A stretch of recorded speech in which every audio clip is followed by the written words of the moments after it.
উনি ওনার প্রয়োজন মতো উনি আসে, প্রয়োজন মিটে উনি চলে যায়। পরে চিন্তা করলাম এভাবে তো জীবন যাবে না, বাধ্য হয়ে আমাকে খারাপ পথে নামতে হয়। খারাপ পথে নামে সন্তান দুইটার জন্য, মানুষ করার জন্য। যাই হোক, তাদের মানুষ করি, নিজে খারাপ হই, সন্তান দুইটাকে তো মানুষ করতে হবে, তাই না? এভাবে দিনকাল চললো। তো সবাইকে একটা কথা বলি, থাকতে রাইখা খাও, কারণ যখন বিপদে পড়বা তখনকার ফুরায় গেল পাবা না। তো সেই ক্ষেত্রে আমি পার্মানেন্ট ভাবেই আমার কাজটা আমি চালিয়ে যাচ্ছি। তো আমি ভুল করছি, আমার মতো ভুল কিন্তু কেউই করবা না। আসসালামু আলাইকুম, সবাই কেমন আছেন? আশা করি ভালো আছেন। আলহামদুলিল্লাহ, আমিও ভালো আছি। দেশের যে যেখান থেকে দেখতেছেন,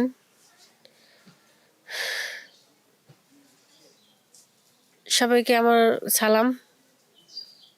সবাই আমাকে কোনো বাজে কমেন্ট করবেন না, কোনো বাজে কোনো কথা বলবেন না। একটা কথা কি, যে মানুষ খারাপ ভালো সবই থাকে। তো আমি এখানে একটা গল্প বলবো। একজন একটা স্বামী হারা 2 সন্তানের মা, একজন দিন মজুরের মেয়ের জীবনের কিছু কথা।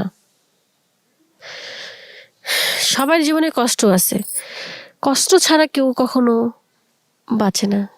কষ্টই মানুষের জীবন। আমাদের মা ফাতেমা কষ্ট করছে, তো তার ধরেই তো আমরা আছি, তাই না? হয়তো বা কি আমাদের জীবনে মা ফাতেমার মতো কষ্ট আমরা করিনি, কারণ তার মতো কষ্ট আমরা সহ্য করতে পারি না, হয় না আমাদের। সে যে কষ্ট করছে, এখনকার যুগে আমাদের মতো মেয়েরা সে কষ্ট কখনোই কেউ করবে না। যাই হোক, মূল কথাটা বলি। দিনাজপুরের একটা মেয়ে, 2টা সন্তান নিয়ে, স্বামী নিয়ে খুব ভালোই চলছিল, দিনকাল খুব ভালোই যাচ্ছিল। তো কিছুদিন পরে তার হাজবেন্ডের চাকরি চলে যায়। চাকরি চলে যাওয়ার পরে সে খুব অসহায় হয়ে পড়ে। মানে করোনা চলাকালীন, যখন দেশে করোনায় মহামারী আসে, সবারই কিন্তু ক্ষতি হয়েছে। ফ্যামিলিরা যারা ছিল, মধ্যবিত্ত ফ্যামিলিরা যারা ছিল, আমরা মধ্যবিত্ত ফ্যামিলি যারা ছিলাম, কখনোই কিন্তু কারো কাছে হাত পাততে পারিনি, কারো কাছে বলতে পারিনি আমি না খেয়ে আছি, আমাকে খাবার দিয়ে যাও। আমার সন্তানেরা না খেয়ে আছে, আমাদের খাবার দিয়ে যাও। এই কথা কখনোই কাউকে বলেনি। অনেকে অনেক সহযোগিতা করেছে, অনেকে অনেক কিছু দিয়েছে, কিন্তু আমরা কখনো রাস্তায় গিয়ে আনতে পারিনি।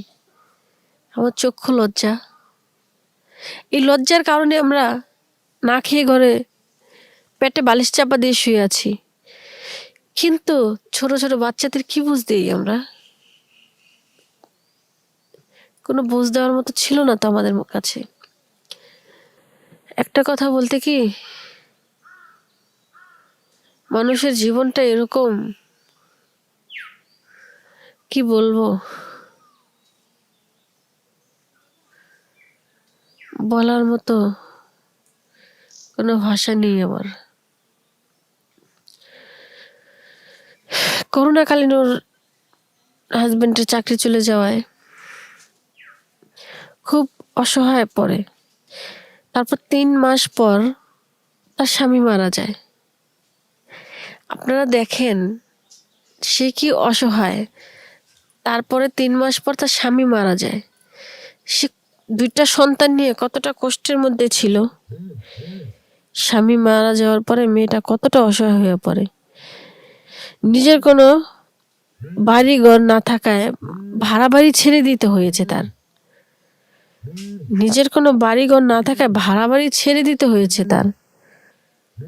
আজকে যদি স্বামী থাকতো, হয়তো তাকে এটা ছাড়তে হইতো না, কোনোদিনও তাকে এটা ছাড়তে হইতো না। তো কিছু করার নেই, কোনো কাজের অভিজ্ঞতা হচ্ছিল না। চাকরি না পাওয়ায় ফলে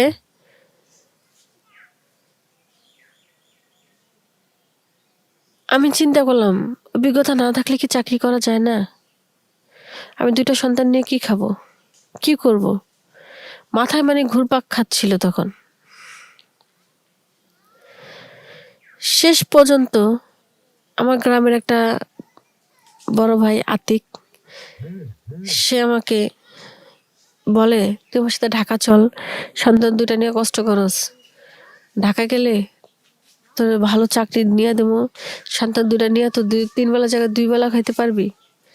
পরে আমি বললাম, ভাই তুমি যদি আমার এতটুকু উপকার করো, আমি নিজেকে ধন্য মনে করব। পরে সে আমাকে ঢাকা নিয়ে যায়, যাওয়ার পরে একটা রুম ভাড়া করে রাখে। সেখানে আমাকে প্রায় 3-4 মাস রাখে, কিন্তু কোনো চাকরি দেয় না। হ্যাঁ, বাজার সদাই করে দেয়, খাবার দেয়, কিন্তু একটা কথা কি, যতই বাজার সদাই করে দেখ, যতই খাবার দিক,